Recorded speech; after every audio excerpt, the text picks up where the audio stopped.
Reclaiming Timeless Ways, another episode set to get underway with, in the background, Winnie, Mike Traster, Simon Fuller. The dog made the show, and we've said this before. I don't know if we've introduced Winnie before. It's always been Olive, who lost not that long ago, and Winnie is the new addition to the family. But very people good. will always look at a dog before us, Mike, every single time. The dog is smarter and cuter than me anyway. So if you see us distracted, that's why. Absolutely. Well, what are we going to talk about today, Mike? Just this repeating theme that I experienced sometimes doing counseling work and a shitload of the time in life? In life and being a nurse. Yeah. And, just trying to figure out how to do something or fix something. Yeah. The value of being a beginner. Yeah. Sweet. Look at that beautiful face. The whole thing is, I think, it's the pride thing. Yeah. Oh, God.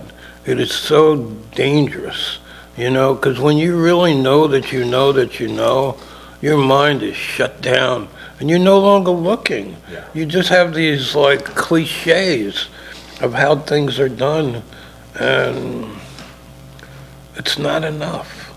So somebody's got a pain, and they go, oh, well, you got a sore rib, but maybe the pain is actually traveling down a nerve from somewhere else, called referred pain, and it could be one, it could be the other, it could be both, and or you think somebody is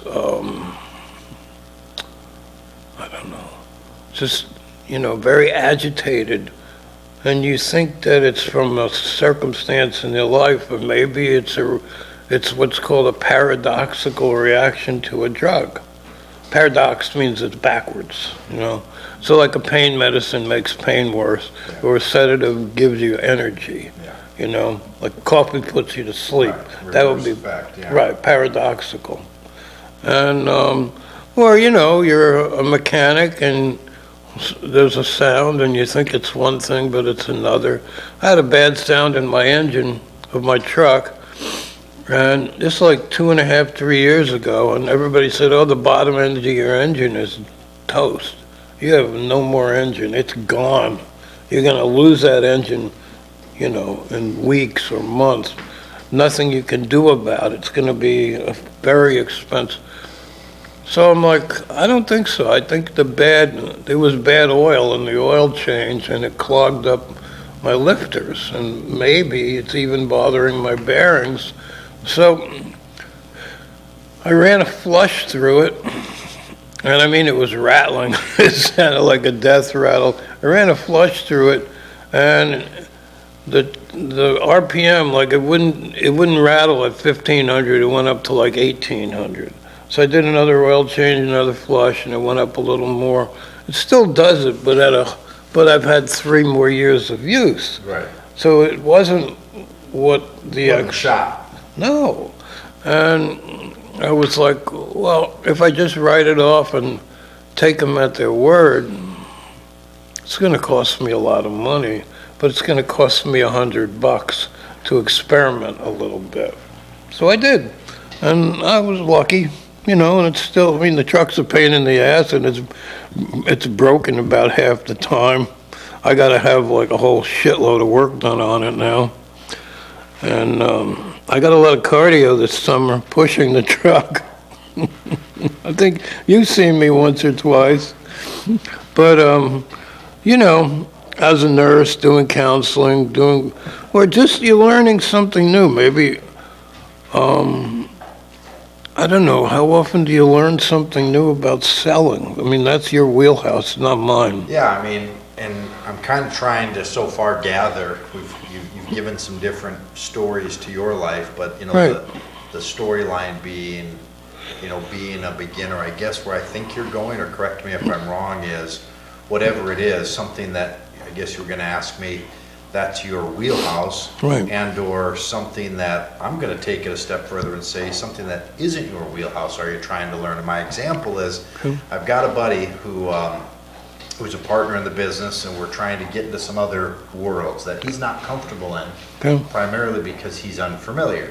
Right. And it was property and rental and things, and Oh. and he describes himself this way: I'm as handy as a bag of wet hair. That's his line about himself, not me.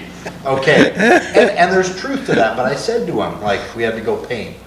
I mean, I don't know how to, right, but before, and you're good at that, or you're good at that, you're good at that, but before I ever did it, I wasn't too. I was just as uneducated, unknowledgeable, lacking the skill set you did too, until I did it the first time, and then a second time, and a third time. Right. That's why I said, we kind of get to decide. Now, to contradict myself a little bit, Mike, we all have different skill sets, going back to a previous show, that were given to us, gifts, so to speak. Right. So some things might come easier to some than others, but at the end of the day, we get to decide, and we get to participate in what we want to get better at. Yeah. Whether it's where you're going to ask me, and that is in your specialty of sales or your career, or in, Simon, would you care to pop on a YouTube video, or call a buddy, or talk to somebody you trust on a vehicle where maybe I don't have as much expertise or knowledge? Are you willing to take that leap? And as you did, I'll spend $100 to experiment, a little time, Yeah. and a little money to experiment. And are you scared to do that? Right. And, Are you willing to do that? yeah. And for me, it was like, hey, the damn thing, it immediately after the oil change, it started sounding like a rock and roll drummer on speed inside the engine, I'm like, obviously there's a cause and effect relationship. So it was what do they call that, drum oil? This just comes in massive containers. Yeah. And so I thought, if I get that out of there, it has hydraulic lifters. There's two kinds. Hydraulics get pumped up from oil pressure, and solids are just a solid piece of metal that goes up and down. So the hydraulics, when they get dirty, they sound terrible because they don't expand properly.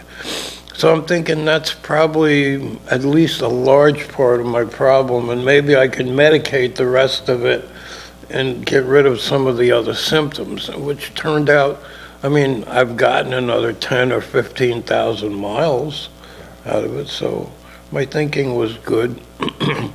But the other thing is, like, you think about, like, there was a day in his life when Babe Ruth didn't know what a baseball bat was. So are you willing to be a beginner? Because look where that got him. Yeah, I'm not saying you're going to be a Babe Ruth or me. I'm not. Yeah, right, I can safely say that. Right. But I'm not going to tell a child that, maybe I should say, but Right. I guarantee you won't. Right. You know the number one reason a sale isn't made, Mike? I don't. You don't ask. Oh, okay, yeah, I've heard that. And the reality is, I'm going to flip that back on ourselves. Yeah. It's no different than the number one reason you can't do something. Uh-huh, It's because you told yourself you couldn't, or I'm not going to. yeah, It's no different. If you say you can or can't, you're right. You heard that line, right? The cliche. Yeah. We should put that on your Yeah. cliche episode back a few months ago. but I remember, like, when I was learning karate, a few different styles of karate, like, there was some guys who could do, like, spinning back kicks where you would be on the ground, and I could learn that. And then there was other guys that were more like gymnastic, and they could do them flying through the air. I could have probably learned that, but it wasn't my natural inclination, right? So I wasn't, what do they call it? I didn't have that internal compass, that three-dimensional compass. They call it proprioception. That's the fancy ass.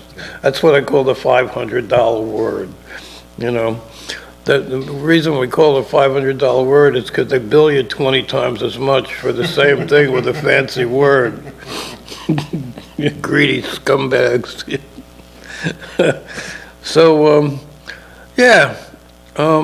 I think, I don't remember which one it was for, but have we talked in the past about Grandma Moses, the artist? She's an amazing artist. think so. She did wonderful art. Her art was kind of what we call primitive art, so it looked a little bit two-dimensional, but it was like old barns and old country towns like in Virginia or Pennsylvania, like from 100 years ago. And she had done some art as a kid, so she wasn't without some experience, and then she drifted away from it. And there she was in an adult activity center and just finding something to do. She was like 70, 72 years old. And her card class, where they just would play poker or whatever, was canceled because of bad weather. So one of the other teachers comes up to her and says, well, the card thing is canceled. Why don't you come and fiddle around with us? We play with paint. She goes, oh, I can't paint. I'm a terrible painter.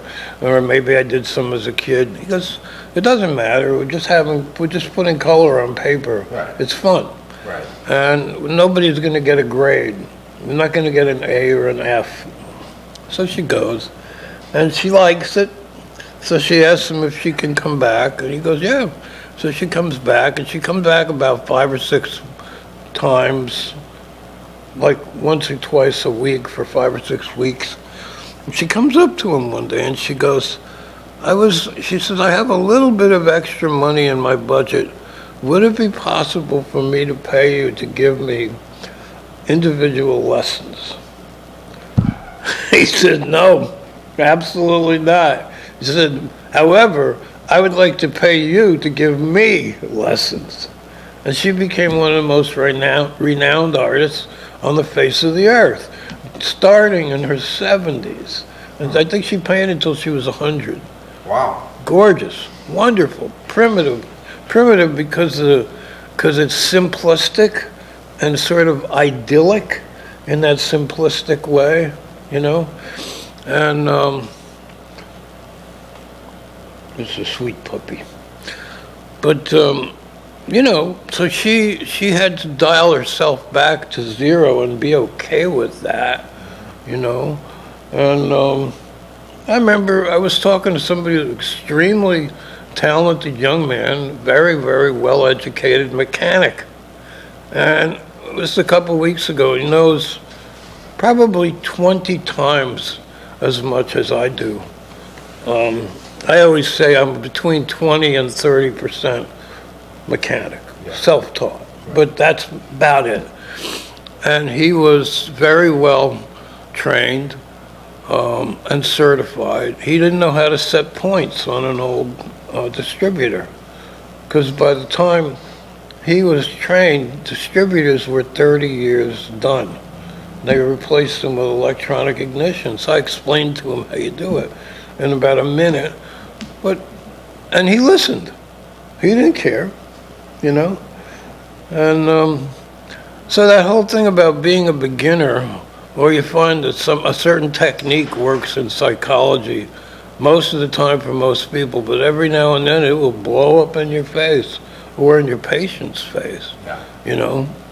And so you have to like stop and ask yourself each time, is this really the right tool for this thing, right? Or what else can I learn? How can I do it better? Is there a better way to do this, you know? And I used to watch my father sell, and I was confused. I had no idea what he was doing. It didn't connect, and he never explained it. I wish he had, but it was in his nature, like it's in your nature. I think he was a natural salesman like you are. I don't think I am. I have other skills, you know. But that whole idea of being a beginner, when you're a beginner, it's like the front door of your brain is unlocked. Sure. You're still inviting guests in, Yeah. you know, like new ideas, Right. new abilities. When we close the door, it's kind of sad. Yeah. You know, I mean, I think it's really sad. It's like, don't you want to keep learning? You know, you might learn something fantastic. You know, I'm sure you've read a few books on selling. Yeah. I was just trying to think. I was kind of wandering in my own brain, you know. I think I've shut the door on a lot of things. Then I'm like, you know, there are things I continue to keep it open on. So I was trying to imagine if I was that sad guy you were talking about. Well, I know I'm not going to be doing a flying back kick. Yeah, right, me either. But I think that's an important. I'm very much a visual person. Yeah. I like that analogy. Are you keeping the door open and inviting guests in, or is it shut? You're closed for business. What you've got is all you want. That's and it. the end of the There's story. nothing else. Right. And it's, Interesting. Challenge yourself, maybe. Be a beginner. Even that 70-year-old gal. Not saying we're going to be the next world-renowned painter, but you don't know if the door's shut. no, I picked up a harmonica about 3-4 months ago, and I play it a couple minutes, 5 minutes, 2 minutes, 10 minutes a day. And I'm getting a little tiny bit better. Not any good, not yet, but better, Yeah. you know. But what I do notice, and this is a very interesting thing. You know how you know that you're being nourished by something you're doing? Time stops. Yeah. That's freaky good thing to notice. Time stops. When you're playing baseball, what was that Kevin Costner, You're right. Field of Dreams, right? Right. What was the thing that kept happening? And the other movie where he left civilization and he went off into the Rocky Mountains, remember? Oh, it was a gorgeous Western movie, maybe one of the best Westerns ever made. You know the one I mean, where he fought with all the Indians, and then they kind of accepted each other. Was it Dancing with Wolves? Yeah. But there was like all these times in the movie where things were moving along, and then all of a sudden, boom, there was a stillness, right? And it's like you ask yourself, like maybe the birth of a child, you know, or saying goodbye to somebody for a while or forever, and time stops, and those are priceless moments, you know. Or maybe somebody is teaching you a way to stitch a wound or hit a baseball, or how to lay paint down on a piece of paper with a brush. Or I remember somebody showed me, they said, you're pushing on the wrench with all your might, and I was probably at least as strong as any 2 people in the shop. And like I had lifted a 35-gallon barrel of compressed steel filings out of a 50-gallon barrel by myself. And the boss comes in, he goes, how did that move? I said, I lifted it. Looks at me like, are you crazy? You know, we could have helped you. I said, there was nobody here. Anyway, one day I'm standing there and I'm wrestling with this wrench on a bolt. Can't move it. Using all my power, all of it, right? Shaking, not budging it. And he comes along and he takes his hammer and he goes like this. And it breaks loose. I'm like, wow. Impact. Different, you know? And it was like at that instant, he caught me by surprise. So my door was open. Is my door always open? Probably not. You know, because I'm proud, right? I think the more proud we are, the more our door is closed. Sure. And that reminds me of one other thing, and that is when you have a really good teacher, they trick you into being open, you know? Sure. Into having your door wide open. And my clinical instructor was an absolute wizard at that.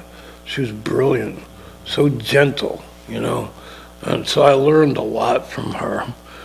I think when a person puts you on the defense, you're closing your door because you want to be gone, you know? So, Be willing to be a beginner. Reclaiming Timeless Ways, we thank you for joining us. Until next time, have a fantastic day.